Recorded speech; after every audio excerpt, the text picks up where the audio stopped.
नमस्कार, स्वागत है आप सबका अपने YouTube चैनल द शिक्षा कैपिटल पर। हम लोग क्षयवाद की सीरीज पढ़ रहे हैं और आज जब कल की क्लास जो हम लोग ने अंत किया था वो सुमित्रा नंदन पंत की कविता से अंत किया था। और ये कविता परिवर्तन कविता है जो हम लोग पढ़ने वाले थे कि इस पर अब रामचंद्र शुक्ल के क्या मत हैं हम लोग पढ़ेंगे।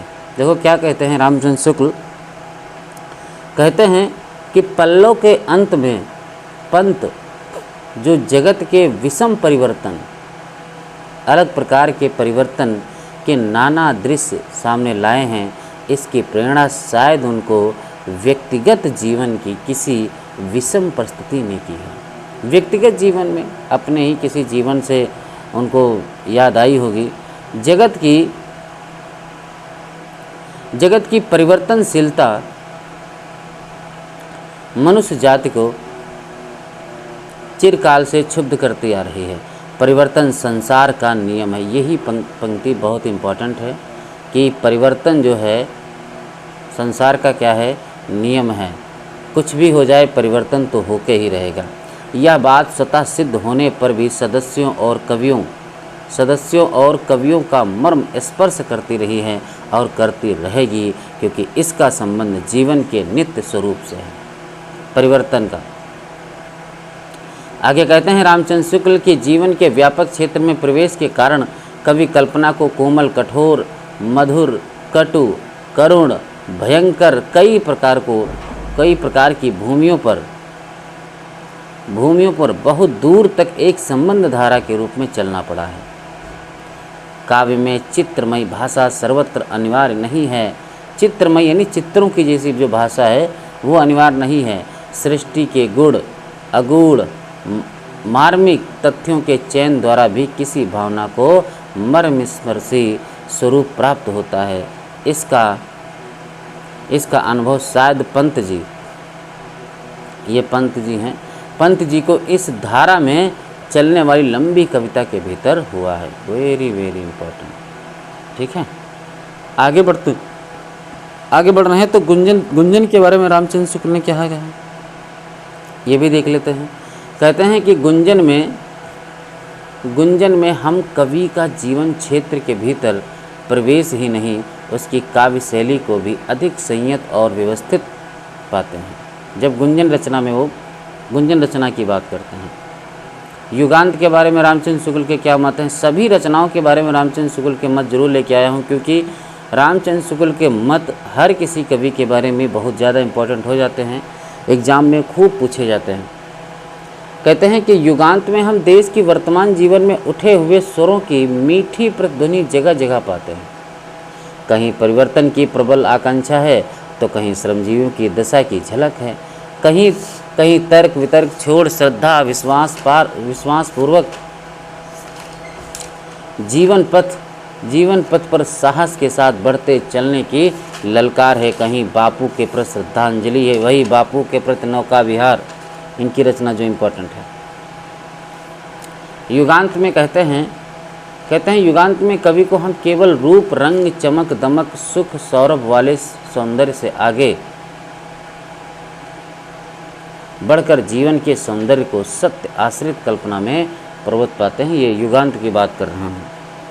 आगे अगर बढ़ें तो रामचंद्र शुक्ल फिर कहना चाह रहे हैं, कहते हैं कि युगांत में कवि की वाणी में लोक मंगल की आशा और आकांक्षा के घोर परिवर्तनवाद का स्वर भी रहा है। लोक मंगल की साथ ही वाद की लपेट से अपनी वाणी को कवि ने एक प्रकार से मुक्त कर लिया है। चित्र भाषा और लाक्षणिक जो लक्षणों की भाषा होती है। लक्षण हमने बताया था कि 3 प्रकार की शब्द शक्तियाँ पाई जाती हैं, अभिधा, लक्षणा और व्यंजना। अभिधा जो जैसा देखा वैसा लिख दिया। लक्षणा कहने का अर्थ है उसके लक्षणों से आधारित होती है। जैसे हमने कहा समझाए कि लाठी चल रही हैं, तो कभी हमने ये नहीं देखा होगा कि लाठियाँ चलती हैं। इसका अर्थ निकल के आता है कि वहाँ लड़ाई झगड़ा हो रहा है, वही है लक्षण। वैचित्र के अनावश्यक प्रदर्शन की यह प्रवृत्ति अब नहीं है, जो भाषा और अर्थ की स्वाभाविक गति में बाधक हो। तो ये थे हमारे पंत जी। अब हम लोग देखेंगे महादेव वर्मा के बारे में। महादेव वर्मा क्या कहना चाह रही हैं या इनके बारे में क्या है। सबसे पहली बात इनका जन्म कब हुआ था, तो सबको पता है कि 1907 में, और मृत्यु कब हुई थी 1987 में, यानी 80 वर्ष ये जीती। बहुत इम्पोर्टेंट है। स्थान क्या था, फर्रुखाबाद, जहाँ के बड़े आलू फेमस हैं। मृत्यु कहाँ हुई थी, इलाहाबाद में। इनके पिताजी का नाम क्या था, गोविंद प्रसाद। इम्पोर्टेंट है भाई सब। उपाधि देखा जाए तो जो इनको क्या कहा जाता है, आधुनिक मीरा, महादेवी वर्मा को। हिंदी के विशाल मंदिर की वीणा पाठ की संज्ञा भी इनको मिली है। वेरी वेरी इम्पोर्टेंट है। अब देखते हैं इनकी रचनाएं। निहार, जो कि कब आई थी 1930 में। निहार, मैं तुझे निहारता रहा 30 दिन। याद करो, अगर याद करना है तो मैं तुझे ढूंढने, याद रखना, मैं तुझे निहारता रहा, मैं तुझे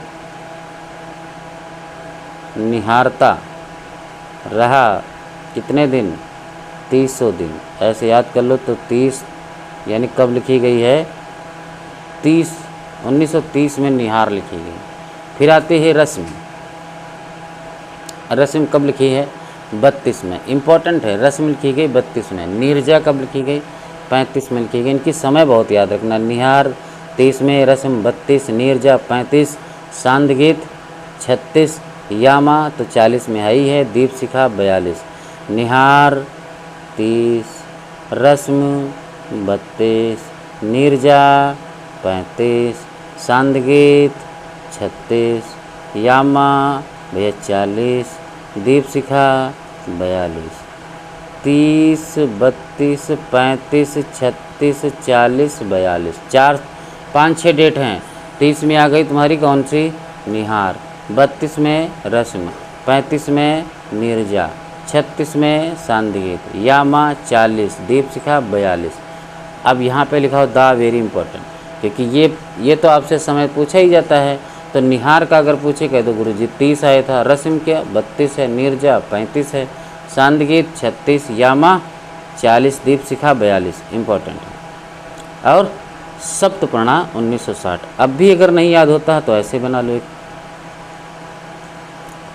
कि नीरज,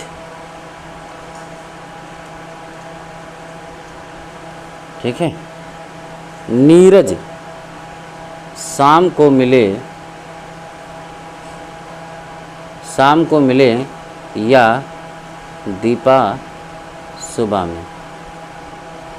दीपा सुबह को, ठीक है, दीपा सुबह को। अब आप लोग कहोगे ये कैसी ट्रिक हो गई। तो नी से निहार, र से रस्म, जा से नीरजा, सा से सांदगीत, ठीक है, शाम से, और या से मतलब नहीं, दीपा से क्या हो जाएंगी, दीप शिखा, और सुबह से हो जाएंगी सप्तपर्णा।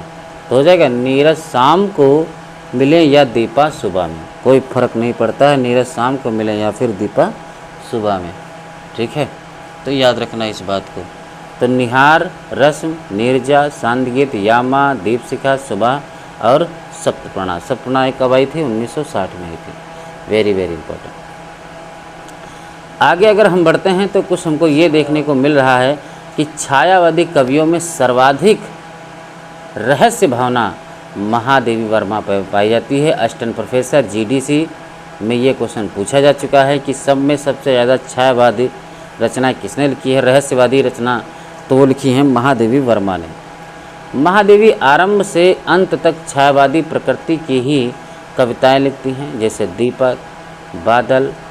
अब उनमें सबसे ज़्यादा इनकी रचनाओं में दीपक, बादल इनके खूब प्रतीक मिलते हैं। बात करते हैं तो आगे बात करते हैं कि महादेवी वर्मा जो हैं ने अधिकतर भाव प्रधान गीत लिखे हैं। उनके विविध गीतों में व्यथा, पीड़ा, आशा, अज्ञात प्रिय के प्रति प्रणय निवेदन और साधना की विविध अनुभूतियों के स्वर अभिव्यक्त हुए। बहुत अच्छा। महादेवी का आगे बात करते हैं तो महादेवी का अज्ञात प्रिय के प्रति प्रणय दुख प्रधान है। महादेवी का अज्ञात प्रिय के प्रति प्रणय दुख प्रधान है। महादेवी वर्मा ने अपने लेखन की शुरुआत याद रखना, ब्रज भाषा में की थी। कहाँ की थी? ब्रज भाषा में की थी, लेकिन बाद में खड़ी बोली में लिखने लगी। तो सबसे पहले ये पूछा जा सकता है कि महादेवी वर्मा ने सबसे पहली जो शुरुआत की थी किस भाषा से की थी? महादेवी वर्मा ब्रज भाषा से। ठीक है, आगे देखते हैं। जिसे इनकी एक रचना है दिया। दिया इनकी पहली कविता है, बहुत इंपॉर्टेंट। महादेवी वर्मा की पहली कविता कौन सी है? तो दिया, इंपॉर्टेंट है, जो खड़ी बोली में लिखी गई है। किस में लिखी गई भैया? खड़ी बोली में दिया लिखी गई, इंपॉर्टेंट, खड़ी बोली में दिया, खड़ी बोली में पहली कविता इनकी है।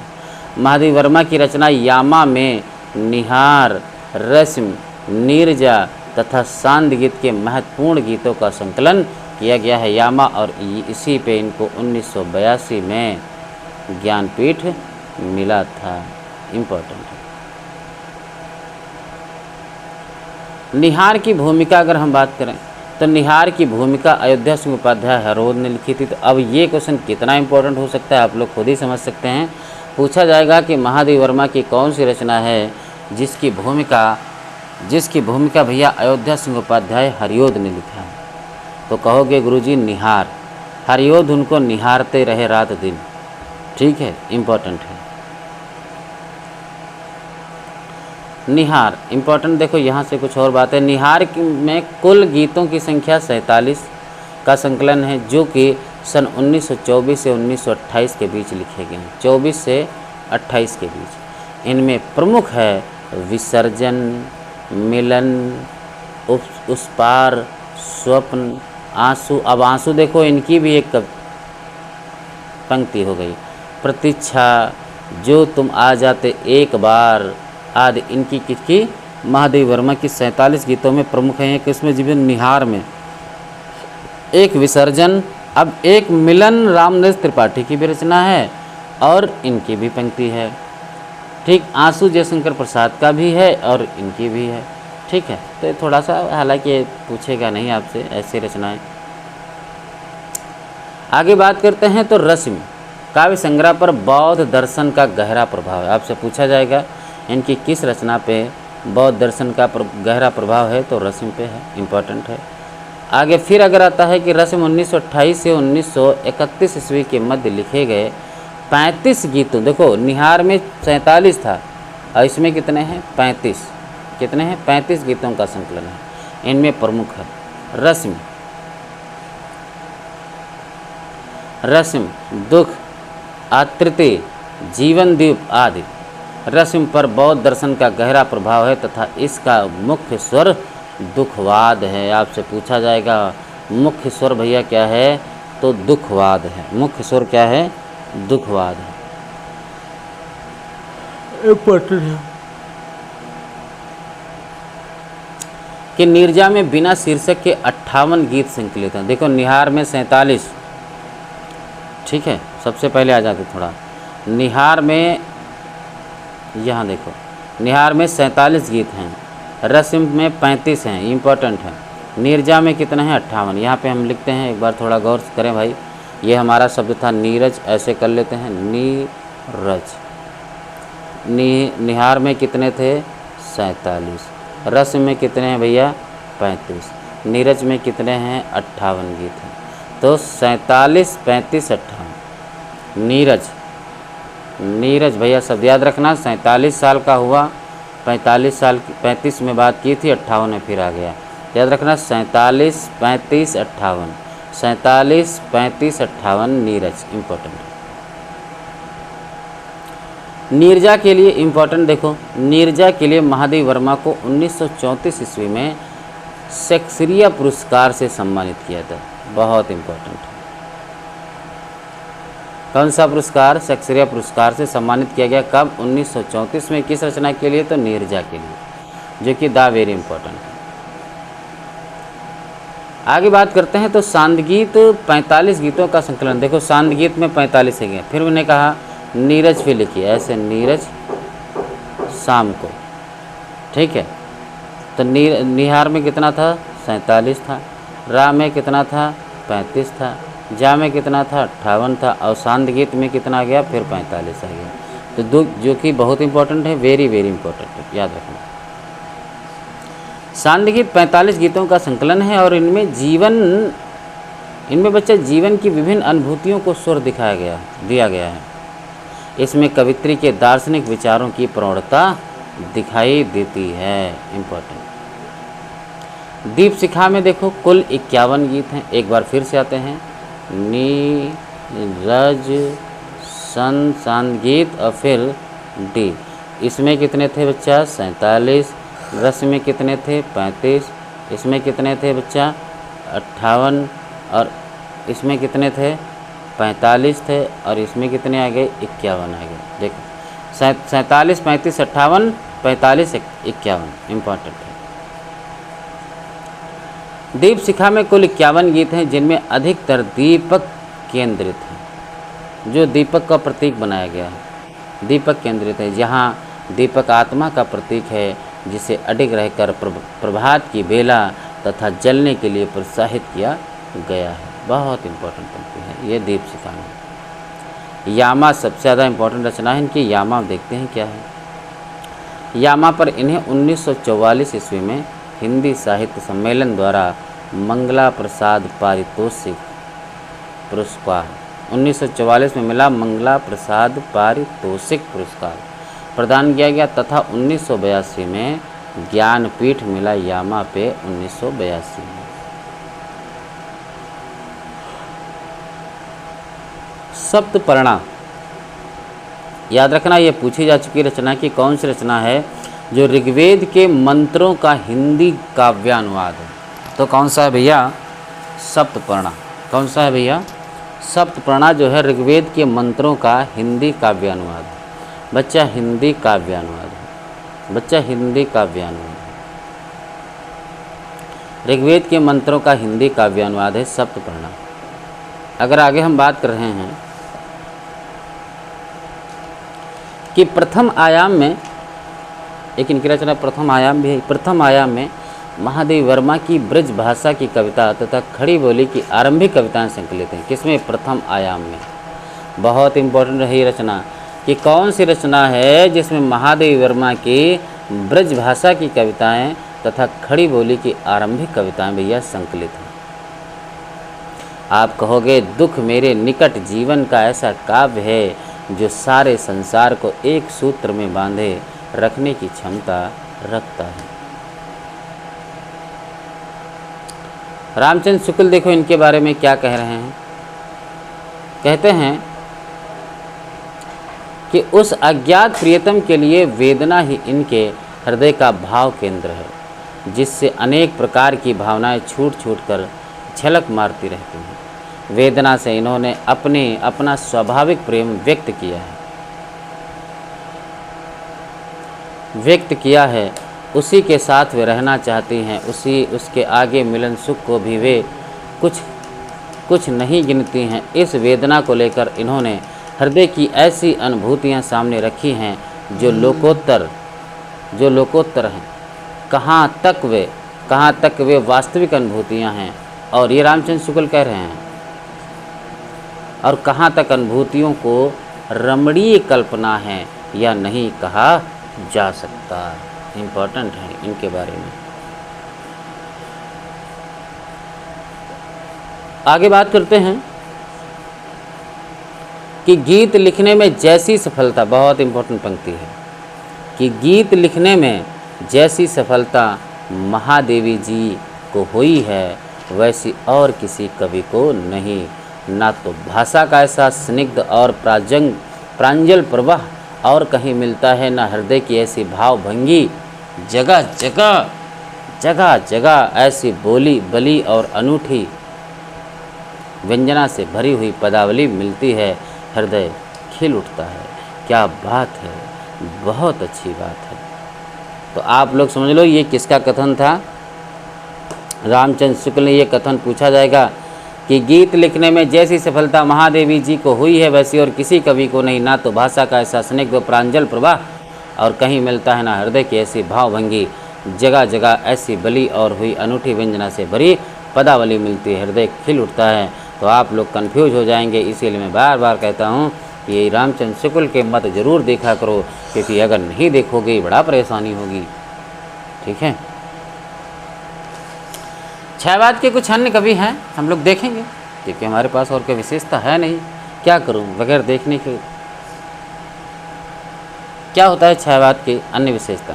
देखो, उदय शंकर भट्ट आ रहे हैं, बिल्कुल 1898 में इनका जन्म हुआ, 1966 में निपट चुके थे। 1898 में उदय शंकर भट्ट का जन्म हुआ था, 1898 में। ठीक है, 1898 में जन्म हुआ था बेटा, 1966 में मृत्यु हुई थी। बेटा तुम बिल्कुल घबराना नहीं, जन्म याद करके मानो। 1866। रचना ईस्वी में देखते हैं। तक्षशिला।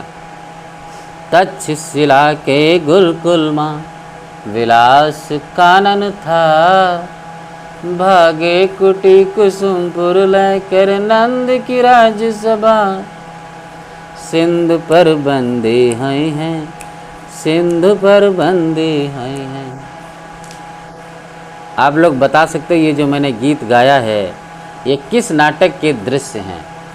क्रम लगा के हमको बता दें, मैंने क्रम से गाया है। तो याद रखना ये रचनाएं किसकी हैं? तक्षशिला जो महाकाव्य है 1931 में लिखा गया, उदय शंकर भट्ट।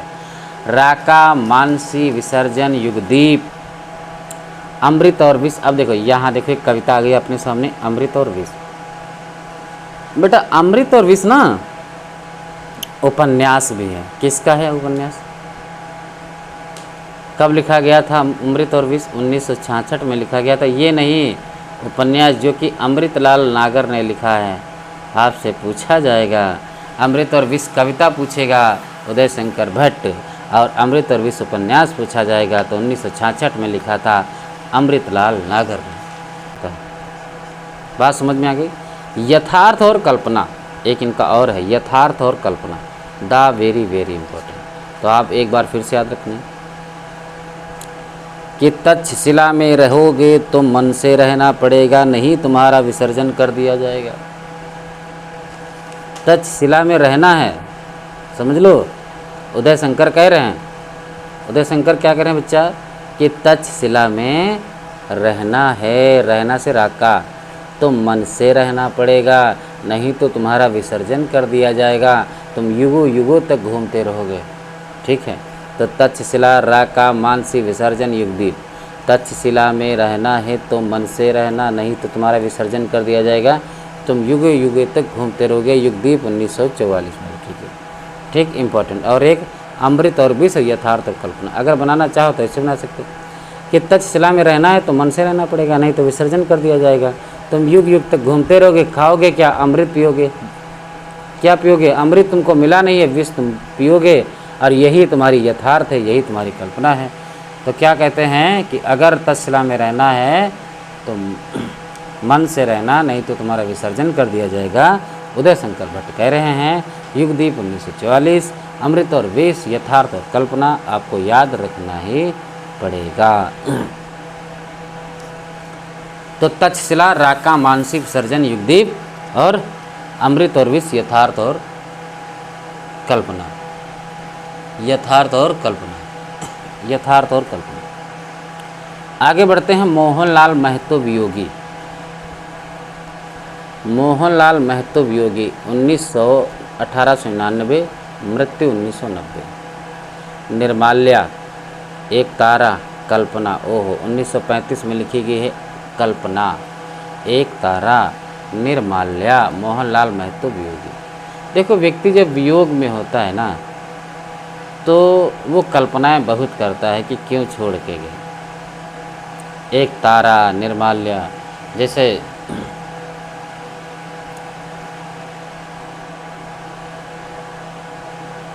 समझ रहे हो? एक तारा, कल्पना और निर्माल्या।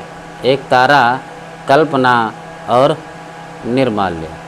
एक तारा, कल्पना, निर्माल्या किसकी है? मोहनलाल महतो वियोगी की है। 1899 में लिखा गया था।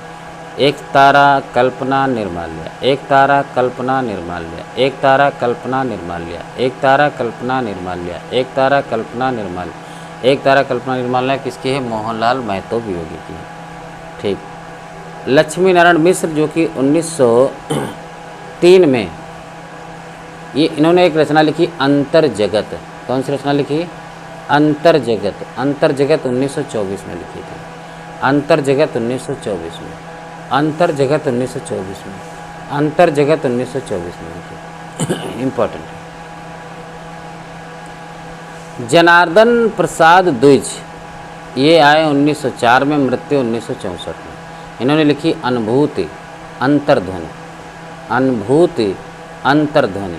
अनुभूति अंतर्ध्वनि। अनुभूति अंतर्ध्वनि।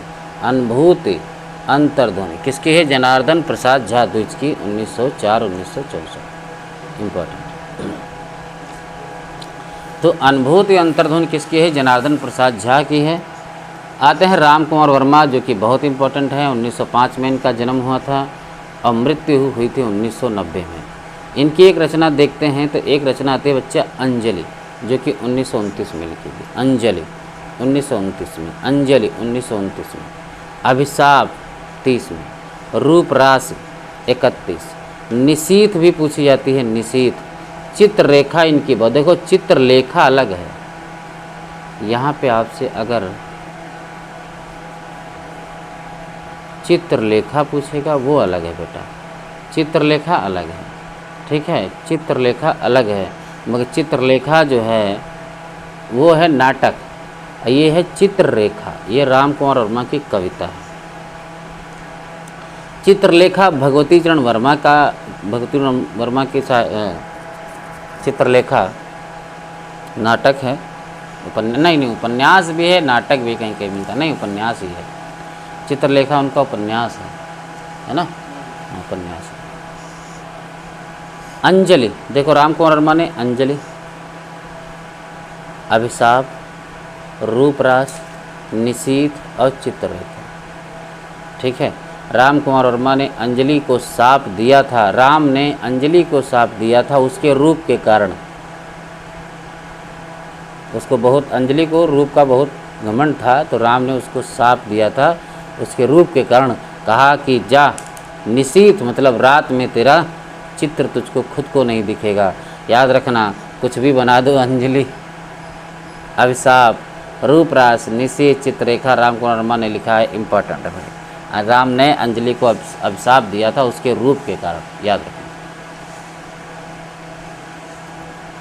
आकाशगंगा, चंद्रकर्ण, एकलव्य, इनकी रचना एकलव्य ज़्यादा फेमस है।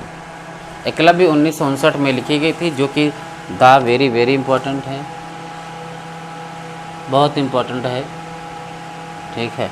एकलव्य। चंद्रकिरण 37 में लिखी गई। आकाशगंगा, तो याद रखना इनकी कौन कौन सी रचना आती हैं कि अंजलि, शाप, रूपरास, निशीथ, चित्ररेखा, आकाशगंगा, चंद्रकिरण, एकलव्य। एकलव्य, चंद्रकिरण, आकाशगंगा, या फिर कहें चित्ररेखा, निशीथ, रूपरास, अभिशाप, या फिर अंजलि, ठीक है।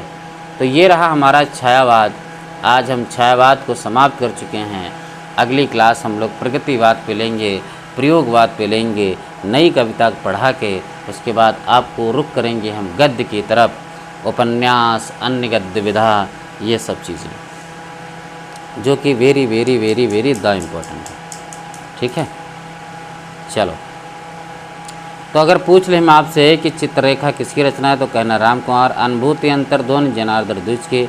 लाहौर अंतर्जगत लक्ष्मी नारायण की है। एक तारा कल्पना किसकी थी? मोहनलाल महतो वियोगी की एक तारा निर्माल्या, ठीक है। वियुगदीप तक्षशिला किसकी रचना है? उदय शंकर भट्ट की हैं, ठीक है। इस प्रकार से आपको याद रखना होगा, इम्पॉर्टेंट है। चलो, तो आज छायावाद हो चुका है, अगली क्लास में हम लोग प्रगतिवाद को पढ़ने वाले हैं।